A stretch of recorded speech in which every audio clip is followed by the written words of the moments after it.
Welcome back to my YouTube channel BD ফিটিংসে আপনাকে স্বাগতম। এখন দেখাবো আপনাদের কিভাবে একটা বাথরুমে টাইলস ফিটিং করতে হয়। টাইলসের কাজে প্রথমত আপনার লেভেলটাই হচ্ছে কিন প্রধানত কাজ। লেভেলটা যদি ঠিক হয় আপনার পুরো বাথরুমে টাইলস ফিটিংটা ঠিক হবে। প্রথমত 8-12 টাইলসে আপনার লেভেলটা হচ্ছে কিন, যদি 8-12 টাইলস হয় তবে 1800 মিলিমিটারের মাপ নিতে হবে। প্রথমত 1800 মিলিমিটার মাপ নিয়ে দুই পাশে দুইটা প্র্যাক গেড়ে নিতে হবে। দুই সাইডে প্যারাক গাড়া শেষ হলে আপনার ওয়াটার লেভেল সুন্দর মতো দুইটা ওয়াটার লেভেল দুই পাশে ওয়াটার লেভেল করে নিতে হবে। ওয়াটার লেভেল করে নেওয়ার পরে আপনার টাইলসটা সুন্দর করে ফিটিং করতে হবে। গোড়া টাইলসটা সুন্দর করে ফিটিং না হলে আপনার ওয়ালে কোনো রকমেরই ভালো ফিটিং হবে না। টাইলসের কাজে প্রধানত গোড়া টাইলসটা সুন্দর করে ফিটিং করতে হবে। দর্শক, আরেকটা কথা বলতে ভুলে গেছি, আপনার ওয়ালটা মাঝের দুই সাইডে আপনার দুইটা সল ফেলতে হবে। সল ফেলে দেখতে হবে আপনার ওয়ালটা কি একা বেঁকা আছে কিনা। যদি একা বেঁকা থাকে তাহলে সল ফেলে সোজা করে নেবেন। সোজা করে নেওয়ার পরে এই দেখেন আমি সল করে নিয়ে আমি ফিটিংসটা করে ফেলেছি। এই ভিডিওটা অবশ্যই একটু স্কিপ করে দেখিয়েছি, তা না হলে এই ভিডিওটা অনেক লং হয়ে যাবে। এই জন্য আপনাকে ভিডিওটা একদম স্কিপ করে দেখিয়ে দিয়েছি। দেখেন কত সুন্দর ফিটিংস হয়ে গেছে। এটা লাস্ট একখান আর ওয়ালের একখান বাকি আছে ফিটিংস করতে। দেখুন কত সুন্দর ফিটিংস হয়ে গেছে। এখানে অবশ্য 5 ফিট উঠেছে।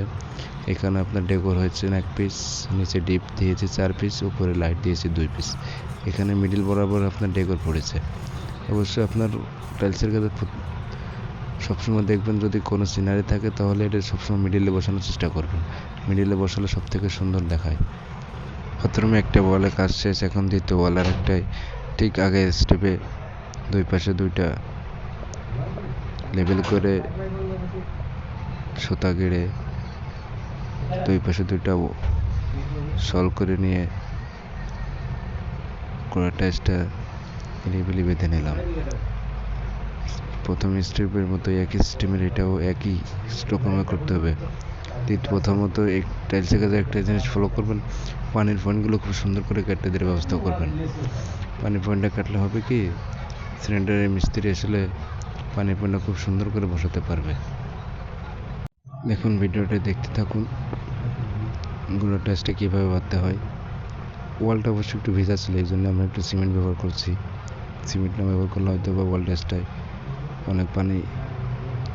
ওয়ালে অনেক পানি ব্যবহার বেরোচ্ছিল, এই জন্য আমরা একটু সিমেন্ট ব্যবহার করে লাগাচ্ছিলাম।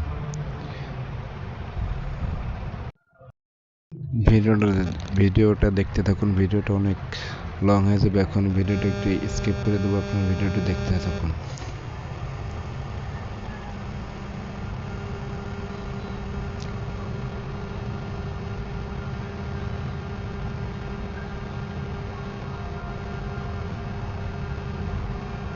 আপনার প্রথমত গোড়া টাইলসটা অনেক একটু বালু দিয়ে অনেক ফিটিয়ে লাগানোর চেষ্টা করবেন, তাতে হবে কি আপনার ওয়াল টাইলসটা ভালো মতো। এখন এই যে দেখেন ওয়াল একটা শেষ হয়ে গেছে। এখন ফ্লোরের প্যান স্ট্যান্ডটা করতেছি।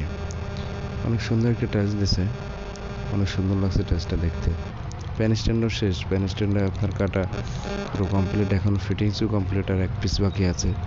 ফিটিংসটা করতেছি, 1 পিস হয়ে গেলেই প্যান স্ট্যান্ডের ফিটিংসটা শেষ হয়ে যাবে। দেখুন কীভাবে একটা প্যান স্ট্যান্ডের ফিটিং হচ্ছে।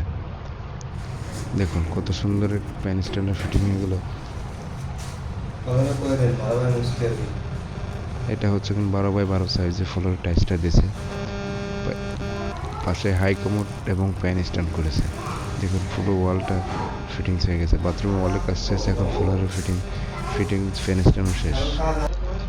এখন পুরো ফ্লোরের ফিটিংস দেখুন কত সুন্দর করে ফিটিংসটা হয়ে গেছে। আমার চ্যানেলে নতুন হয়ে থাকলে প্লিজ চ্যানেলটি সাবস্ক্রাইব করুন। এখন নতুন ভিডিও পেতে চ্যানেলের বেল আইকনটি ক্লিক করুন, লাইক, কমেন্ট এবং শেয়ার করুন। নতুন হয়ে থাকলে অবশ্যই সাবস্ক্রাইব করবেন। আসসালামু আলাইকুম, ধন্যবাদ ভিডিওটি দেখার জন্য। অবশ্যই টাইলসের দাম কত ফিট টাইলস লাগবে, এটা যদি কোনো দর্শকের জানার থাকে তাহলে কমেন্ট বক্সে অবশ্যই কমেন্ট করে জানাবেন। তাহলে আমি অবশ্যই রিপ্লাই দিয়ে দেবো আপনাদেরকে কত টাকা খরচ পড়তে পারে, এরকম বাথরুমে কত ফিট টাইলস লাগবে। অবশ্যই কমেন্ট বক্সে জানাবেন, অবশ্যই আমি আপনাদের উত্তর দিতে চেষ্টা করবো ইনশাল্লাহ।